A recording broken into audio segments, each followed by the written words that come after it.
오늘 우리에게 주시는 하나님의 말씀입니다. 이삭이 야곱을 불러 그에게 축복하고 또 당부하여 이르되 너는 가나안 사람의 딸들 중에서 아내를 맞이하지 말고 일어나 밧단 아람으로 가서 내 외조부 부두엘의 집에 이르러 거기서 내 외삼촌 라반의 딸 중에서 아내를 맞이하라. 전능하신 하나님이 내게 복을 주시어 내가 생육하고 번성하게 하여 내가 여러 족속을 이루게 하시고 아브라함에게 허락하신 복을 내게 주시되 너와 함께 내 자손에게도 주사 하나님이 아브라함에게 주신 땅 곧 내가 거류하는 땅을 내가 차지하게 하시기를 원하노라. 이에 이삭이 야곱을 보내매 그가 밧단 아람으로 가서 라반에게 이르렀으니 라반은 아람 사람 부두엘의 아들이요 야곱과 에서의 어머니 리브가의 오라비더라. 사랑하는 성도 여러분, 평안하셨습니까? 오늘도 주님께서 주시는 말씀을 통하여 은혜로운 하루를 살아가시기 바랍니다. 오늘 우리에게 주실 하나님의 말씀은 창세기 28장 1절에서 5절 말씀입니다. 이제 창세기 28장을 기점으로 해서 이삭의 시대가 지나가고 야곱의 시대가 열어집니다. 어떤 인간적인 면에서 이렇게 말하는 것이 아니라 하나님께서 이제는 야곱을 역사의 전면에 내세우심으로써 구속사를 전개하고 이끌어 가시겠다는 것입니다. 그래서 야곱이 어떻게 나중에 이스라엘까지 변화되며 결국은 구속사의 구심점에 서게 되는지를 우리는 이제 보게 될 것입니다. 오늘 성경 본문은 야곱이 밧단 아람을 향해서 출발하려고 하고 있습니다. 그런데 그 출발하기 직전에 이삭이 야곱을 불러놓고 축복을 합니다. 이 축복은 전에 야곱이 자기를 속이고 했을 때 축복과는 다릅니다. 오늘은 진정 야곱을 사랑하고 야곱이 이 집안의 장자라는 의식을 가지고 이삭이 야곱에게 축복을 합니다. 이런 면에서 이삭은 굉장히 훌륭한 그런 면을 볼 수가 있습니다. 왜냐하면 사람이 나이 들어갈수록 고집이 세워지고 자기가 지금까지 가졌던 생각이나 신념 또는 행동들을 고치기가 힘든 것이 일반적입니다. 그런데 지금 이삭은 자기 아버지의 권위마저 잃어가면서도 자기가 생각했던 것, 즉 에서가 장자이고 에서에게 장자의 축복을 하려고 했던 것이 잘못되었다는 것을 솔직히 인정하고 하나님 앞에 야곱을 장자로 내세우고 있는 것입니다. 이것은 사실은 인간적으로 하기가 굉장히 힘든 것입니다. 왜냐하면 사람들은 그 알량한 자존심 때문에 자기가 잘못한 것을 속으로는 인정한다 하더라도 그것을 공식적으로 바깥으로 드러내기를 꺼려하기 때문입니다.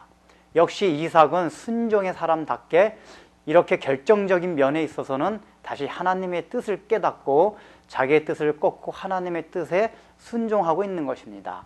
이런 면에서 우리가 삶을 살아가면서 우리 삶의 어떤 직면한 문제들을 대할 때 이런 면들이 필요합니다. 우리가 잘못 생각했을 때도 있고 잘못 행동했을 때도 있습니다. 그러나 그렇게 잘못했을 때에도 불구하고 하나님이 그 잘못을 일러주거나 주위의 사람들이 우리의 잘못을 지적할 때에 그 잘못을 인정하고 자기의 행동과 생각을 고치는 것이 굉장히 중요하다는 것입니다. 만일에 이삭이 여기서 그러한 자기의 행동을 돌이키지 아니하였다면 이삭의 가정에 파탄이 났을 것입니다. 이삭의 가정이 하나님이 원하시지 않는 방향으로 너무나도 많이 흘러갔을 것입니다. 때문에 우리도 삶 가운데서 이삭의 이러한 겸손한 마음이 필요합니다. 이삭은 오히려 이제 자기 잘못된 것을 회개하는 걸 통해서 이 계기로 오히려 더 좋은 하나님의 뜻을 찾고자 합니다. 그래서 오히려 지금까지 결혼하지 않은 야곱을 외갓집으로 보내면서 하나님의 뜻에 합당한 결혼을 시키는 계기의 사건으로 삼고자 합니다. 이삭이 야곱을 부릅니다. 그러면서 뭐라고 말하고 있습니까? 너는 외갓집 삼촌네 집에 가서 그 딸과 결혼하라고 말하고 있습니다. 지금까지 야곱은 결혼하지 않고 있었습니다. 성경의 이제 창세기 나중을 살펴보면 알겠지만은 창세기 여러 기사를 종합해서 분석해 보면은 이때의 야곱의 나이가 77세입니다. 거의 할아버지 나이입니다. 분명히 에서는 40세에 헷의 여인 2명과 결혼을 했습니다. 그럼에도 불구하고 지금 야곱은 77세가 될 때까지도 결혼을 하지 않고 있었습니다. 왜 그랬을까요? 야곱은 지금 자기가 장자의 명분을 사모해왔기 때문에 장자의 명분, 장자의 자격이 어떠한 것인가를 늘 생각하고 살았다는 얘기입니다. 무엇보다도 형인 에서가 이방인 여자 둘과 결혼한 뒤에 그 집에 평안이 없었고 자신의 부모들이 그 에서의 결혼 때문에 근심하고 걱정하는 것을 보았습니다. 즉 에서의 결혼으로 인해서 이삭의 집안에 많은 우왕거리가 되었던 것입니다. 야곱이 몇십 년간 그것을 보면서 이방 여인과 결혼한 것은 결코 하나님의 뜻이 아니다. 특별히 장자가 이방 여자와 결혼하는 것은 아니 되고 반드시 하나님의 족속 아브라함의 혈통과 결혼해야 된다는 것을 늘 마음에 새기고 있었다는 것입니다. 우리는 이삭을 굉장히 나쁜 사람으로 생각합니다. 맞습니다.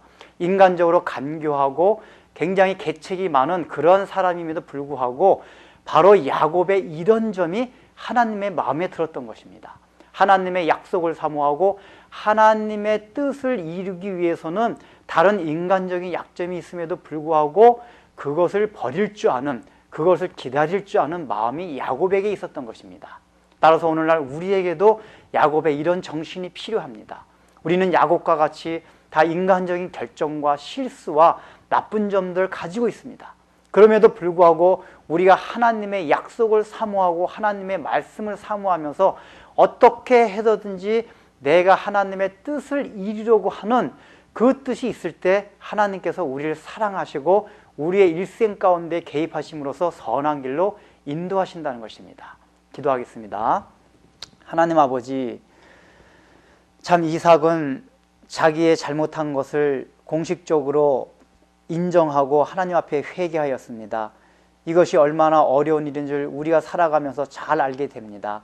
우리도 살아가면서 우리가 비록 잘못 생각하고 잘못 행동한 것으로 인해서 여러 가지 어려운 일이 있을 때 그것을 즉시 시정하고 여러 사람들 앞에 인정할 수 있는 넓은 마음들을 허락하여 주시옵소서. 그래서 우리가 속한 공동체 또 우리가 속한 가정 가운데서 평안을 갖게 하여 주시기를 간절히 원하고 바랍니다. 무엇보다도 야곱과 같이 우리가 여러 가지 연약하고 부족한 것이 있지만은 날마다 하나님의 약속을 사모하며 참으로 그 약속을 이루기 위해서 몸부림치는 자들이 다 될 수 있도록 도와주옵소서.